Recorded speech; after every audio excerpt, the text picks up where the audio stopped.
សួស្តីប្រិយមិត្តដែលកំពុងតាមដានព័ត៌មានជាមួយនឹង Channel YouTube Mr. 855 នៅវេលាថ្មនេះដែរខ្ញុំបានក៏សូមលើកយកនូវព័ត៌មានចំនួន2មកចែកជូនពុកម៉ែបងប្អូនបាទសម្រាប់ព័ត៌មានទី1បានដាក់ចំណងជើងថាមកស្គាល់តារាប្រុសល្បីឈ្មោះប្រចាំប្រទេសថៃ5រូបដែលពូកែធ្វើបុណ្យទានមិនត្រឹមតែមានមហាជនអ្នកគាំទ្រជាច្រើនទទួលស្គាល់ពីសមត្ថភាពទេពកោសល្យព្រមជាមួយរូបរាងសង្ហាមុខមាត់ស្អាតបាតនោះទេតារាសម្ដែងប្រចាំថៃមួយចំនួនក៏ត្រូវបានមនុស្សផងទាំងឡាយកោតសរសើរពីទឹកចិត្តសប្បុរសរបស់ពួកគេដែរថ្ងៃនេះប្រិមិត្តនឹងបានជ្រាបច្បាស់ថាតើតារាប្រុសរូបណាខ្លះមានចិត្តបន់និងតែងមានវត្តមានក្នុងសកម្មភាពមនុស្សធម៌ខ្លះតារាសម្ដែងទី1គឺគាត់មានឈ្មោះថា Veer Sukolawat បាទ Veer Sukolawat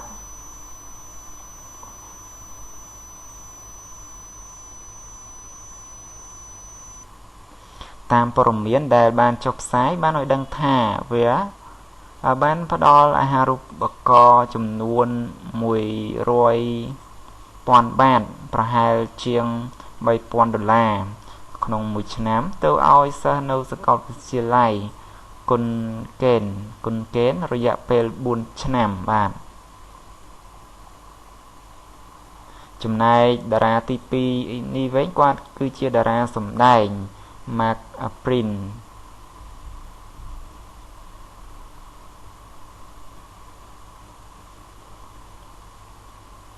Mark តែងឧបត្ថម្ភសិភៅនិងអាហារទៅកាន់ក្មេងៗដែលមានជីវភាពខ្សត់ខ្សោយនៅតាមខេត្តជាក់ស្ដែងកាលពីពេលថ្មីនេះលោកបានទៅមណ្ឌលកុមារកំព្រាមួយកន្លែងឈ្មោះថា Bendigdi ស្ថិតក្នុងខេត្តឈៀងម៉ៃដើម្បីយកអំណោយមានដូចជាអាហារនិងស្បែកជើងឲ្យទៅក្មេងៗក្រីក្រនៅទីនោះចំណែកតារាទី4ក៏ជាតារាសម្ដែងដែរគាត់មានឈ្មោះថានុនរ៉ាម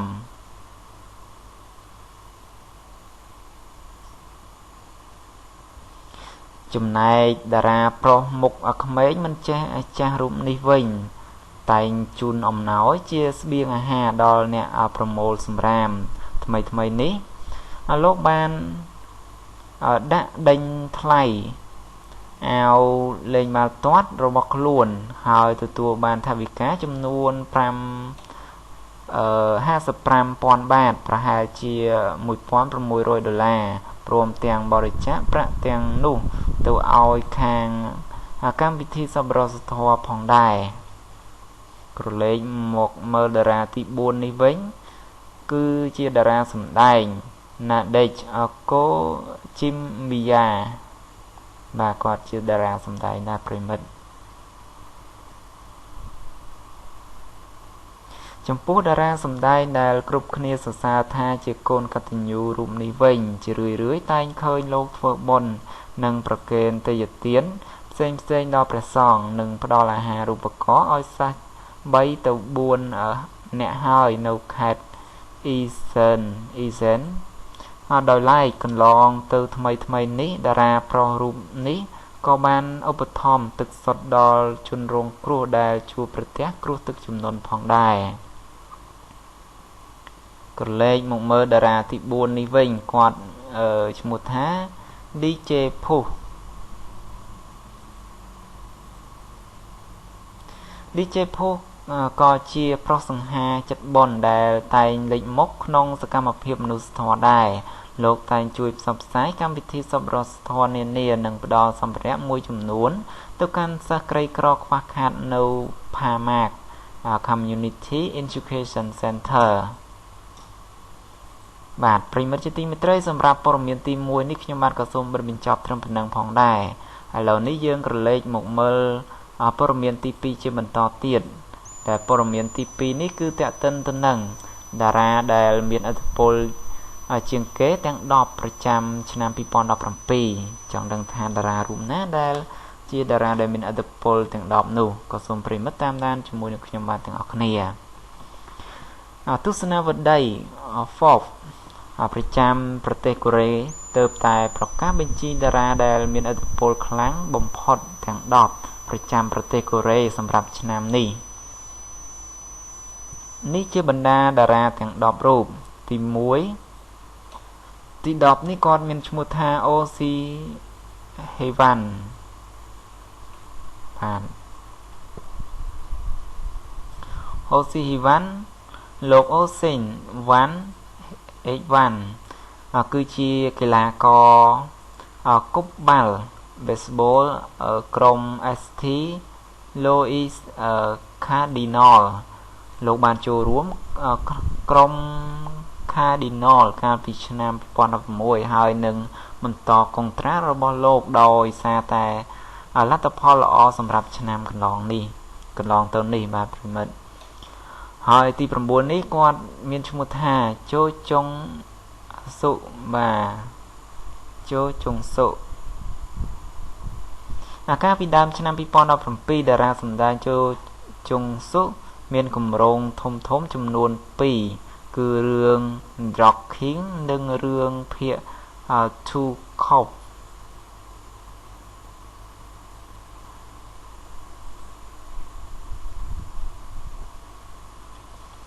ក្រឡេកមកមើលម្នាក់ស្រីនេះវិញគាត់មានឈ្មោះថាគឹមយូជុនក្នុងឆ្នាំ2016តារាសម្ដែងគឹមយូជុនបានសម្ដែងនៅក្នុងរឿងភាគល្បី Love in the Moonlight ជាមួយតារាសម្ដែង Park Bo Gum ក្នុងឆ្នាំ2017នាងបានសម្ដែងរឿង Because I Love You ជាមួយតារាសម្ដែង Cha Tae-hyun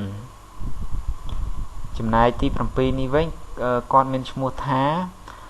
Song Hye Kyo មិនទាន់មានគម្រោងណាមួយបន្ទាប់ពីសម្ដែងនៅក្នុងរឿងភាគ Descendant of the Sun នោះទេប៉ុន្តែដោយសារតែដំណឹងរៀបការរបស់នាងនិងតារាសម្ដែងសងជុងគីបានធ្វើឲ្យសារព័ត៌មានគ្រប់ទីកន្លែងរង្គោះរង្គើចំណែកទី6គាត់មានឈ្មោះថាស៊ូស៊ីនៅឆ្នាំ2017ស៊ូស៊ីបានបញ្ចេញអាល់ប៊ុមតូរបស់ខ្លួនគឺ Yes No ហើយភ្លាមនោះបទចម្រៀង Pretend ដែលជាបទមួយនៅក្នុងអាល់ប៊ុមនោះទទួលបានភាពល្បីល្បាញខ្លាំងមិនត្រឹមតែប៉ុណ្ណោះរឿងភាគរបស់នាង Why You Are Sleeping While You Are Sleeping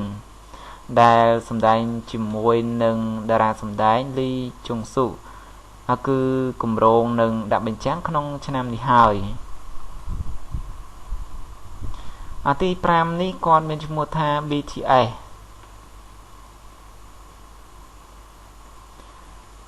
2017គឺជាឆ្នាំដែលគួរឲ្យកត់សម្គាល់មួយសម្រាប់ BTS បន្ទាប់ពីឈ្នះពានរង្វាន់នៅកម្មវិធី Billboard Music Award BTS បានបន្តការប្រគំតន្ត្រីទេសចររបស់ខ្លួនហើយក្លាយជាក្រុមចម្រៀងកូរ៉េមួយដែលល្បីទូទាំងពិភពលោកហើយទី4នេះគាត់ឈ្មោះថាក្រុម EXO បាទ EXO ទើបតែបញ្ចប់អាល់ប៊ុម The Wear ថ្មីនេះដែលមានបញ្ចូលនៅបទចម្រៀង Coco Bob មកដល់ពេលនេះពួកគេបានឈ្នះពានរង្វាន់ជាច្រើនរួចមកហើយមិនត្រឹមតែប៉ុណ្ណោះក្រុមចម្រៀងនេះទទួលបានពានបានទី100សម្រាប់កម្មវិធីតន្ត្រី Music Show ចំណែកទី3នេះគឺក្រុម Twix បានក្លាយជាក្រុមលេខ1ប្រចាំអាស៊ីឆ្នាំនេះជាមួយបទចម្រៀងល្បីៗចំនួន2បទគឺ ខ្នុកនិង single បន្ទាប់ពីឈ្នះពានយ៉ាងច្រើនសម្រាប់កម្មវិធីតន្ត្រី Music Show និងពានរង្វាន់ស្ទើរតែគ្រប់ប្រភេទនៅប្រទេសកូរ៉េក្រុមនេះបានចាប់ផ្ដើមបញ្ចេញបទចម្រៀងជាភាសាជប៉ុននិងទទួលបានភាពជោគជ័យគួរឲ្យកត់សម្គាល់ទី2 សុងជុងគីដោយសារតែភាពល្បីល្បាញនៃរឿងភាគ Descendant of the Sun តារាសម្ដែងសុងជុងគីបានសម្ដែងនៅក្នុងរឿងBetty Ship Island ដែលដឹកនាំដោយលោកផាក់ម៉ូយុងទី1គឺផាក់ប៊ូកាន់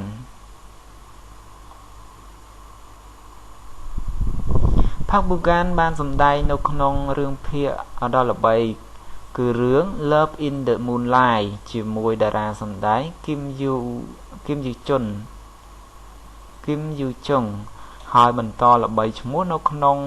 សិល្បៈដោយបានបង្ហាញខ្លួននៅក្នុង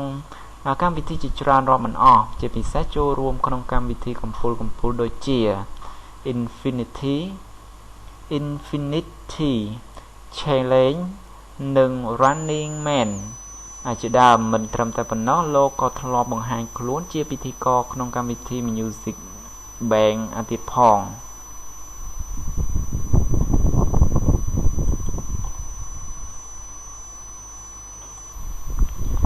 ប្រិមិត្តជាទីមេត្រីសម្រាប់អត្ថបទទាំងពីរនេះក៏ឈានមកដល់ទីបញ្ចប់ផងដែររាល់ពាក្យពេចន៍ដែលធ្វើការអធិប្បាយទៅបើមានពាក្យពេចន៍មានពាក្យពេចន៍ណាមួយអានទៅខុសឆ្គងមិនត្រូវនឹងឈ្មោះតារាសម្ដែងនោះក៏សូមប្រិមិត្តទាំងអស់គ្នាអភ័យទោសដល់ខ្ញុំបាទផងបាទនៅពេលនេះដែរខ្ញុំបាទ Channel YouTube Mr. 855ក៏សូមលំអរកាយគ្រប់លា